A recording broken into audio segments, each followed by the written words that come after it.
Le sanatorium de Ley-Saint-Christophe, en Meurthe-et-Moselle, est un lieu chargé d'histoire et d'angoisse.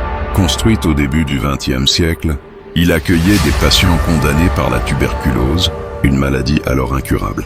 Entre ces murs, des centaines de malades ont passé leurs derniers jours. Isolés du monde, dans l'attente d'une fin inévitable. Beaucoup y ont souffert. Certains y sont morts dans la solitude. Leurs esprits hantraient-ils encore les lieux? Aujourd'hui abandonné, le bâtiment est laissé à l'abandon, ses murs fissurés et ses fenêtres brisées, donnant sur des couloirs plongés dans l'obscurité. Le vent s'engouffre dans les pièces vides, faisant claquer les portes et résonner d'étranges murmures. Certains explorateurs racontent avoir entendu des bruits de pas derrière eux, sans jamais voir personne.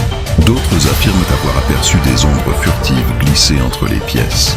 Sensation de malaise, chuchotement, apparition. Coïncidence ou véritable présence surnaturelle? Oseriez-vous vous y aventurer seul la nuit?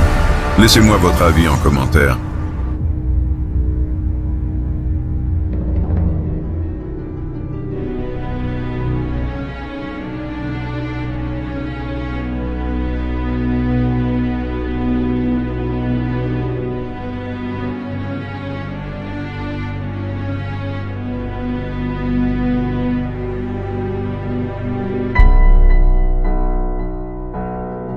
La vraie force réside dans la solitude.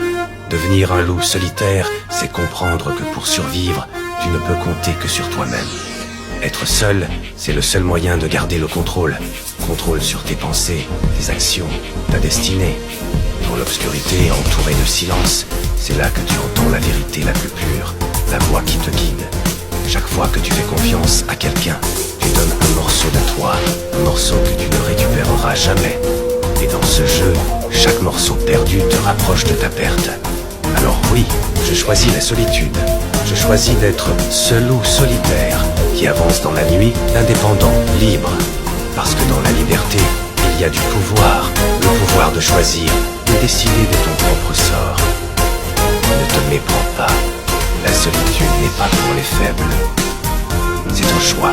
Le choix de vivre et de mourir.